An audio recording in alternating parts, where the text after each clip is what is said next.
As the London Spitfire has announced today, the players TiZi, formerly of RunAway, as well as Hooreg, Woohyal and Hagopeun from the GC Busan have been released from their active roster and will not participate in the rest of Season 1 of the Overwatch League. Now, especially those last three players that were part of GC Busan, with them leaving, it ends an era that started ever since Apex Challenger, where GC Busan won Apex Challenger and walked the royal road arguably till the finals of Overwatch League's playoffs stage 1, if you want to count that as a tournament.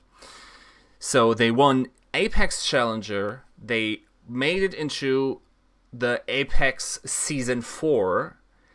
There they beat teams like the newly acquired C9 Kongju Panthera, which they would later team up with, as well as twice Lunatic High, and then famously in the final they won against RunAway in a very close 4-3 match where Profit had a marvelous performance, and they continued walking the royal road, won APAC Premier, also with a pretty good talent lineup there, and then also, even though then that roster had changed a lot, stage 1 they also won those finals. And if you want to count that as a tournament, I guess the royal road only ended in stage 2, where they couldn't make it to the finals.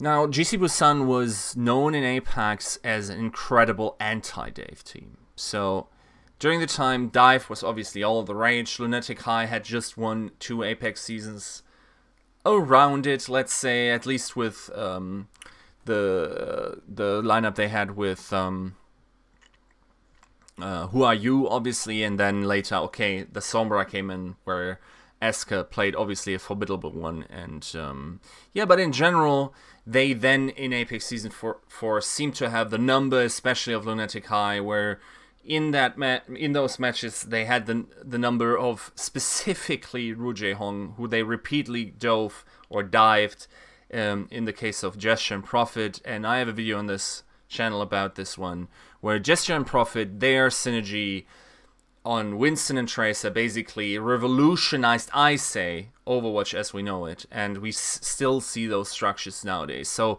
GC Busan is a team incredibly influential. Now, initially we thought that in stage 1 we would see 2 separate lineups. So one would be the GC Busan roster, because they came hot of a win on those two tournaments, and would be that core, while they also had the other core with Kongju Panthera, which was, I believe, Fissure. So then they introduced Fury. They had obviously Rascal and Birdring, Nus, and then not the least, Bdosin obviously also entered that lineup, not formerly of KDP. And some of us thought, wait, do they then scrim against each other? Hey, that's pretty neat, right? Not only that, some of us even speculated if they would field entirely different rosters, possibly on different map types or against different opponents. Now, this never came to fruition, sadly, because that would have been a pretty cool concept to introduce to the Overwatch League. Because what they did was basically take the best parts of all of those teams and then formed a new core starting lineup, which was Profit, Gesture, Bdosin, Fury, Nus, and Birdring. Now, famously, they won stage 1, really an uphill battle in the finals, because they had to play a ridiculous amount. I believe it was 14 maps in a row, one day, insane performance. Beat out NYXL. Nobody has done that after them in the stage final, so great achievement there. And what followed was that both Rascal and Fissure would leave the team. Now, the reasons that were given were sort of, I'm not sure how explicit those words, but implicitly we know these guys wanted to have more playtime, because players of that caliber obviously want to play. Fissure now very successful with Los Angeles Gladiators. Rascal obviously less so, has since left the Dallas Fuel. It is obviously interesting to speculate if this strenuous relationship between bench players and starters, or not even maybe between them, but between the fact that these players were ahead of them and then the bench players being unable to play matches, even though they obviously have to be considered some of the best talent in the Overwatch League. Most of those players are top-notch, even though, as I will explain later, that isn't true for all of them. When they, after winning Stage 1, when they started fielding a suboptimal lineup against weaker teams, and also in weeks where there was a trap game being them playing against a very strong opponent and a second fairly strong opponent, that is obviously a lot of preparation, and then they would put in Woohyal, Hooreg, and Hagopeun, sometimes all three of them, sometimes just two, and they would be interchangeable. And so in their roles, there was never really, okay, we're bringing these three guys in, and now they work as a unit. That never worked. And that led to me believing that London was sandbagging. Now, by definition, I believe I was right, because sandbagging is not fielding your highest probability lineup of winning. And I think what they were just doing now that we see that these players have been retired, is that they were playing maintenance games, basically to keep these guys happy.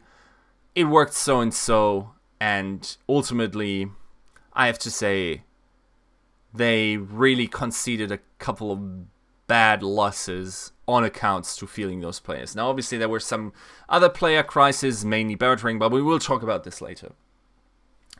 When the GC Busan core was once again on the field, they looked incredibly disjointed. Now, you would have thought somewhere in the season, with so much dive going on, that the best, or formerly the best, anti-dive team would probably wreck the league, or at least have something to say. This never came to fruition. They looked like they didn't have that magic, that crisp focus fire, that coordination, and the way they collapsed on targets was just marvelous at the time, right? So that never happened, and it became a problem, honestly.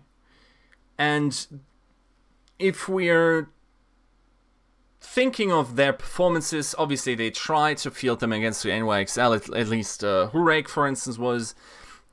It wasn't world beaters, right? Now, if we're talking about the individual players, there it gets kind of tricky, because okay, let's start with Woohyal for one.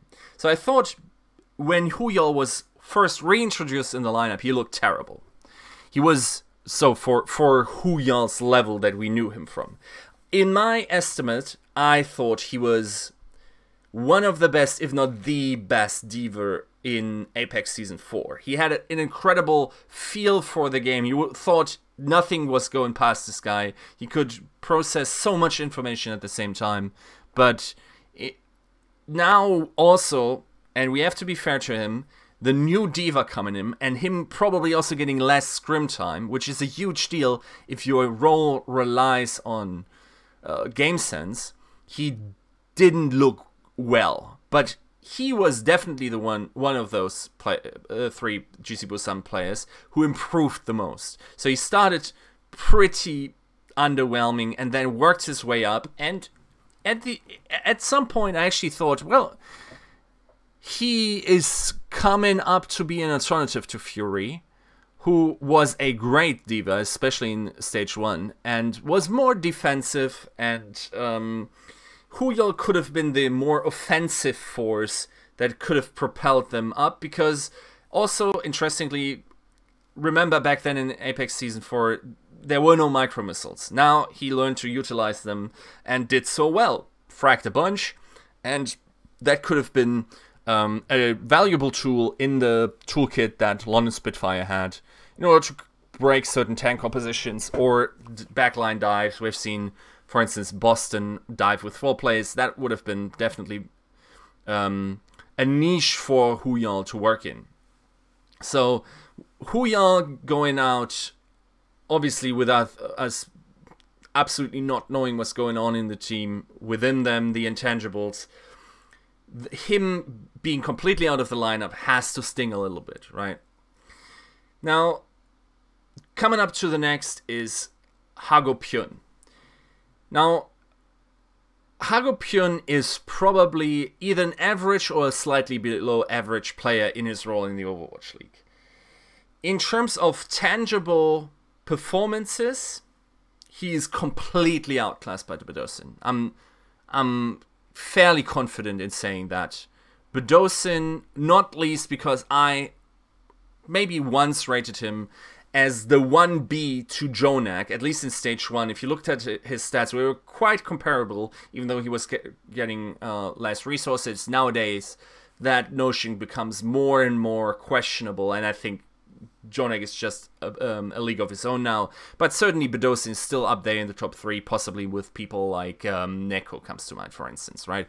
Definitely a couple of more, not the topic of the video. Unless Hagopeun brought something to the GC Busan core in terms of intangibles, I thought feeling this guy was just straight a minus expected value move. I didn't understand why you would field him, other than maybe keeping him happy, and I don't know what the rationale was, but there was none for me that I could make out in their games. And last but not least, really actually least, if I'm being honest, because famously I was on Jane's stream and we were talking about specific games, and one of them was NYX against the London Spitfire, and I was asked what I thought of Hooreg, and thank you Volamel for that great question that then led me to answer this in a, admittedly in hindsight, flippant manner, where I said, and I was limited to a different time frame, maybe a minor excuse, but I said that I considered him a bot. Now, that's obviously hyperbole, not hyperbole, and Hooreg had a couple of good performances. I'll give him that. He had maps where he straight carried on Widow. I remember one specific instance on Junkertown, I believe. But he also has the tendency of completely making up for or doing well in certain situations, and then in that very same match he will be put on other picks such as Junkrat, and it will just be frankly fairly underwhelming, and also then at least map losing. And for that, for instance, Oasis comes to mind, where he had a couple of very questionable Junkrat performances, especially on, I believe it was University, where he couldn't land a tire. It wasn't good, right? Hooreg in general sort of reminds me of Eska. Now, if you have followed my content, you know I'm not talking fondly of Eska, even though I've come around to the notion that there are intangibles within a team where you can have leadership personalities that then improve the level of your team enough that they just play better, even though if that player is not a direct upgrade. That never seemed to be true for Hooreg, though, from what I could make out. The team wasn't playing better when he was on, the team wasn't winning more when he was on, and in general, most of his picks were fairly underwhelming.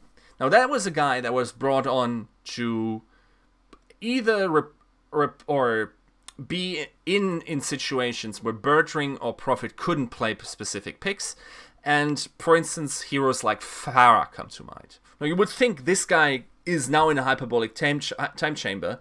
He can do nothing else but practice, for instance, Farah or other niche picks that go well with Farah, for instance, on certain maps, like a Widow. And he would come out there and completely be one of the, let's say, top 5 Farah players in the league. Definitely didn't happen. Either average player or below average Farah player in the Overwatch League. I was very disappointed when I saw that, actually. That was a couple of Nepal matches, again against the NYXL, Obviously, yes, the team didn't look that well overall, and he definitely looked worse because of the lack of synergy, but yeah, it wasn't convincing. What was pretty good about him is that his McCree was pretty good, his Widow was A-okay, and then to make to round out the Eska comparison, he also looked actually pretty good on Sombra, and had stage 3 been played on the old Sombra patch without the changes, you know, to the hack around the corners and whatever, I think that could have been his niche, much like it was for Eska back in stage 3, and that could have artificially boosted the level of the London Spitfire in that department. Now, Hooreg also arrived at a time where Birdring was in a ridiculous slump, possibly the worst slump of his career. Birdring dropped so low that if you look at this, just the stats in comparison, just compare them to Hooreg, Birdring actually looked worse than Hooreg when Hooreg was brought in as a starter once again. And there are definitely ways to speculate why Birdring suddenly looked not as awesome. We've heard wrist injuries, possible. I mean, I don't have a direct reason or any inside knowledge why I would question that. It's just a convenient excuse, as I've illustrated in the skit on this channel. Now, the last player is obviously TiZi, and let's be realistic, he wasn't going to make it past Gesture. Gesture is a monster.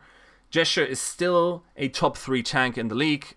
Possibly now has maybe dropped slightly below that, maybe just a top 5 tank in the league.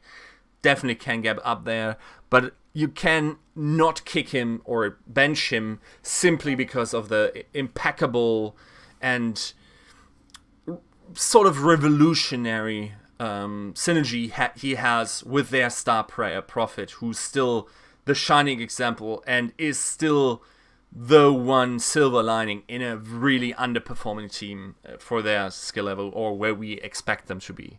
Now, so you can't rip apart Gesture and Prophet, and unless TiZi had a DPS player to form a synergy with, who has now been kicked with Hooreg, he wasn't going to make it, was he? So TiZi is not a bad player, and it's actually quite sad that someone of his talent level won't be on the team, because he would be an upgrade on other teams. And I would have expected him, for instance, if this move was happening at the time when the transfer window was still up, we would have definitely seen TiZi there. And I think maybe he had denied requests at the time, right? Or took, you know, the London Spitfire one because he wanted to be successful, right? So with all this said and done, where does that leave London Spitfire? Well, I in March said that the core of, which we now have, by the way, Prophet, Gesture, Bdosin, Fury, Nuss and Closer, interestingly, and Birdring was going to be, or is, the pound for pound best roster that Overwatch had ever seen. Now, if I can uphold that, seeing NYXL and their talent level now, is hard to say, though it's hard to divorce individual player skill level from the system that they rise in, right? So, for instance, Boston now looks insane, right? Or looked insane last stage, at least in the regular season. I would put that down more to the structure of that team instead of the individual level, even though, yes, some players have certainly found new peaks, but probably also because of the system. Because if you've been honest, someone like a Striker wasn't a world beater in Apex. He simply wasn't. Neither was Neko. Gamsu was good, not great. And yeah, simply those players, definitely. Someone like a Note, like these players, right? They now look much better than they did in their career before they joined the Boston Uprising. So, Prophet, Gesture, Bdosin, Fury, Nuss, Closer, Birdring, once again, are a lineup that has incredible potential. The only team that, when it really mattered in the stage playoffs, was able to beat the NYXL on a day where they already had played 14 maps, I believe it was, right? When the day, when the dust settled. That was a stellar performance, and I personally believe a couple of things need to happen for London Spitfire to round out the rest of the season, let's say, satisfyingly, but maybe even victoriously. So, one thing is, it will be interesting how Closer fits into the lineup, because I personally thought he was the better mechanical support player of the two. But usually, at least Spitfire plays a little bit better with Nuss in there. And it makes sense, because usually the main support is the one that's shot calling, even though we've seen some teams deviate from that structure. But in general, yes, that is actually what's happening most of the time, right? Fury, a great defensive diva. Bdosin, once again, one of the best Zenyatas in the league. Gesture, monster. Profit, monster. And here is the wild card. So a lot of people had Birdring as the Stage 1 MVP, and or I can't quite remember what they were saying, playoff MVP. For me, it was always Profit, but I respect their opinion, because Birdring definitely had some great performances. Especially, he shined on Widowmaker and obviously his Tracer, and was, because he had those picks, and then Profit also playing a very, very good Tracer and a Genji. That was always a great synergy between these guys, at least in the dive meta. If Birdring was to make it back, we are now likely in a stage where Widowmaker is nuts once again, right? So you want to have a beastly Widowmaker. If Birdring could make it back on form, then we will see London Spitfire rising again. I'm pretty sure that this is the most vital part of that team. Because historically, yes, it is true. Tank lines and support lines win championships. But there were certain lineups that were able to rise above other teams on the back of their DPS performances. And in terms of that being historically proven, famously, actually, KDP was one of those rosters. Another one was maybe the Philadelphia Fusion, right? So if we see Birdring and Profit pop up again, I'm not sure if when these both of these players are peak performing, that anyone holds a candle to that DPS duo in the league. I think Profit is, behind Hooreg, I have to say, one of my favorites for season MVP. The guy is completely insane, has crazy game sense, is so smart, right? And then if Birdring can bring it back mechanically once again, I think that team might have to be considered a top 3 team in terms of chances to win it all. Obviously, first is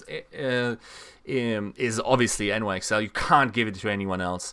But somewhere in between there, if London comes back, they are the only ones that historically have been proven in the most vital situations, at least in my regard. And I believe also the players see it that way, that the stage players generally count more than a singular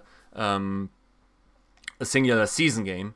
Then I think that London Spitfire could have what it takes. On a good day, they've also the staff to sort of show the preparation and maybe outmatch NYXL, even though that's a big maybe.